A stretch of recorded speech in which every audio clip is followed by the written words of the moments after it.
She's a local and wildly popular YouTube star who inspires hundreds of thousands of people hoping to tackle their next home project. Her channel boasts an inviting and inspiring peek into her own home's transformation that gives us all the confidence to turn our visions into a reality. Joining us is Nikki Boyd, author, professional organizer, and founder of At Home with Nikki. And I love how you start every video with hello, friends. So I'm going to start this by saying hello, friend. I love it. Yes, because I see all of my viewers, they are my friends, and they've been on this amazing journey with me. So it's been amazing. Well, it really feels like it. There's just a warmth that comes through your YouTube videos, from entertaining to installing hardwood floors to building the coffee bar of your dreams. You do it all. You truly believe in the DIY experience. Oh, yes. You know, being a military family, we've always dreamed of having a home where we could do all of these things. And now that we do, we're just going at it. We went all in. And so we're just enjoying the fact of having a home that we really can cherish and experiment with, you know? You know, and that's something that I was going to ask you, because you're constantly upgrading and perfecting your living space. So why is home so very important to you? You know, our home is our rejuvenation space. You know, we go out into this world, this crazy world, and this is what we come back to. So this has given us the energy to get through the next day. It's nurturing our families, and it's just such a key part of our home. And so it's important that, you know, I feel that it's important just to feel special at home and relaxed at home and happy at home. And so that's why I put so much energy into the home. And how many projects would you say you've done to date so far? Well, when did you finally plant down your roots? Well, we actually arrived in Charleston in 2011, and my husband retired from the Air Force, and we've been here ever since. We don't have any family here, but we loved Charleston, and we said we were going to make this home, and so we've been here since then. It's so funny because when my mother discovered your videos, there was just something about it that it felt so familiar. It felt so close, you know, and the fact that you are here in the Low Country is just amazing. When did you set out to create your YouTube channel? How did this venture start? Well, you know, with the military, I followed my husband for years, supporting him in his career. And, you know, when he retired, he was like, it's time for you to follow your dreams, whatever you want to do. I was like, okay, do I want to sit on the sofa and eat candy all? I don't know. What do I want to do? You know, at the lovely age of 40 plus, what am I going to do? And one day I picked up the camera and I recorded a video of me just doing a DIY project at home, held on to it for weeks, showed it to my mom, and she was like, put it out there.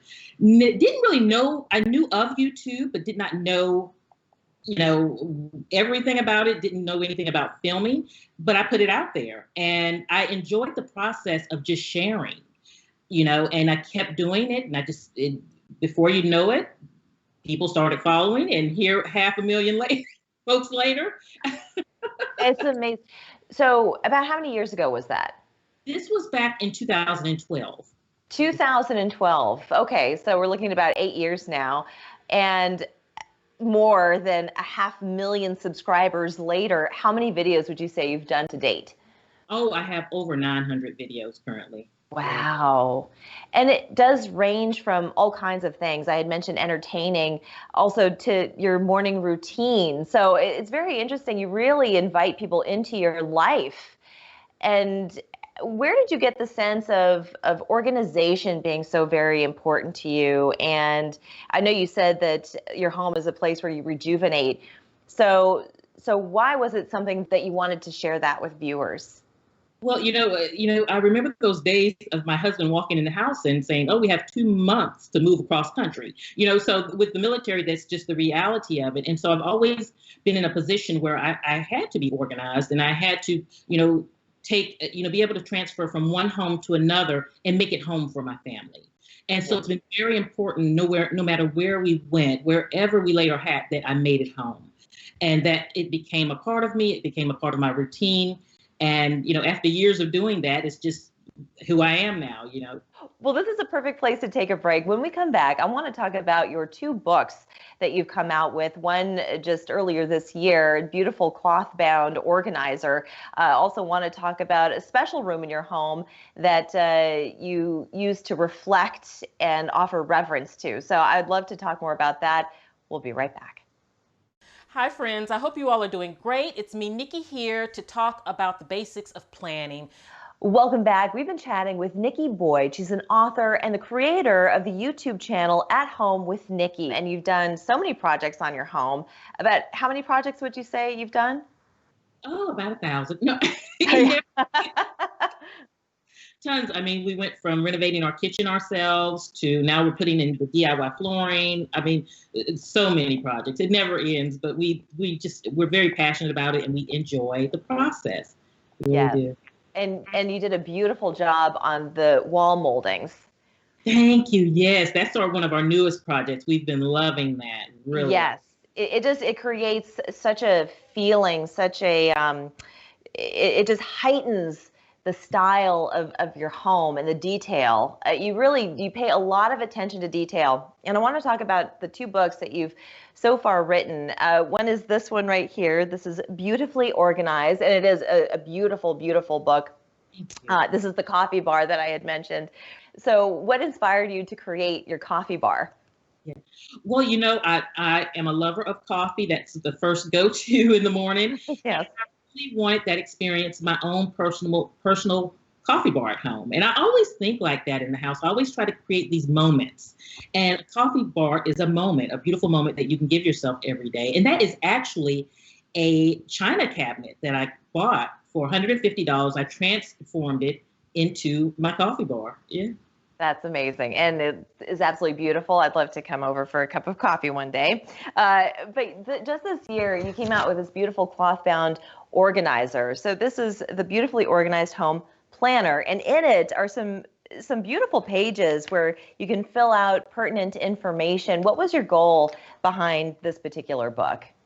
Well, as I go on this journey, there's more and more that I want to share. And I was to the point where I really wanted to go beyond just the organization of, putting bins in a pantry, because there's so much more to managing a home. And I wanted to give my friends a tool that they could use to set up the systems they need in their home to really bring in that beautiful function, from how to have a cleaning schedule, how to have a budget, and how to set up a home maintenance, system. And then more importantly, how to have a meeting with your family so that you can really all stay on the same page. Absolutely. And tell us more about your aesthetic. You definitely have a certain aesthetic, which feels almost spa-like. Yeah. It's important, when we go out, we see so much color and busyness, and we're all busy. So when I come home, I want it to be very neutral, very calming, very relaxing. And I like setting up a color palette to where if I want to bring in color at Christmas, you see all the red because, everything's very neutral in our home. So when I put in that punch of red, it just really brings a new life to the home. And so it really gives you the opportunity to really have fun with your home by keeping it neutral. So I'm a big on the grays and the whites and those types of colors. Yeah, very calming, soothing colors. You also say senses are very important. How do you impart the idea of appealing to senses with your aesthetic? Whenever I do anything in my home, I'm always thinking about the senses. And that's what I use as my guide. So I'm like, okay, how can I make it smell delicious in here? How can I make it look delicious in here? What can I put that's nice to touch, whether it's just a simple game on the coffee table to bring an engagement. So I use that as my guide when I'm implementing things in the space. Right. Okay. Now there's organized and then there's organized. And I have never seen a garage like yours. There isn't a speck. You think the garage is the hold all of all your junk, and this is the cleanest, most beautiful garage I've ever seen. Does it look like that every single day? No, when Mike gets out there, that is the one place where I'm glad it has a door sometimes, because when he's working on a project, it's a whole different scene, and then it's another project to get it back to the beautiful, dream garage. But that's his zone, and life goals. life goals for the rest of us. But there's one special room that you created for yourself that I wanted to talk more about, and that is your prayer room or your prayer closet. Tell us more about this. This was such a key place for me, to have a place to go be with the Lord and to really just have silence, and just be able to hear him. And so I wanted to create a space where I could do that. Sometimes I'll go in there and I'll just lay and sleep so that he can come to me in my dreams, or I can read my scripture. It's just a really personal place that I can go to spend time and rejuvenate and really How do you find time to do that and to do all of your projects? And I have to ask, do you ever stray from your own advice? Oh yes, I am that person that talks to myself all the time because I am having to tell myself, get on track. Get your priorities together, Nikki. And so, for me, it's important to put the priorities. I have my priorities. One is God, my family, and then everything else. And so I really try to live strictly by that. And I tell myself all the time, the world is not going to end if you don't hit the mark on everything every day. It really is not, It's true, because I think when you set the bar so high, you have to allow yourself a little backsliding here and there. But the idea, like you say, is to just get back on track. So finally, any tips for people who are ready to tackle either that first or next project? And I'm curious what your next project's going to be. Well, I say take it one room at a time. You will get overwhelmed if you think about your whole home and everything that you want to do in your house. And so I wouldn't even overwhelm myself with that. I would pick one room and that would be my focus. And my other focus would be to have fun during the process. And that's one thing for Mike and I, is to always put the fun first. And that way you can really get a great result. You really can enjoy the process, and you save a lot of money along the way. You really do, doing it yourself. That is true. Okay. The hardwood floors, those are going in. What's next after that? Oh my goodness. So we're just finishing up making over our master bathroom. So that's been something that has been on the list for a while. And so we did it ourselves. And so we're excited to share that with everyone. Can't wait to see that. Nikki, I want to thank you so much. And I just love how it feels like you're helping me through the process, that we're doing it together. It's been such a pleasure to chat with you today. Yeah, same here. Thanks for having me. At Home with Nikki, YouTube, go and see it. We'll be right back after this.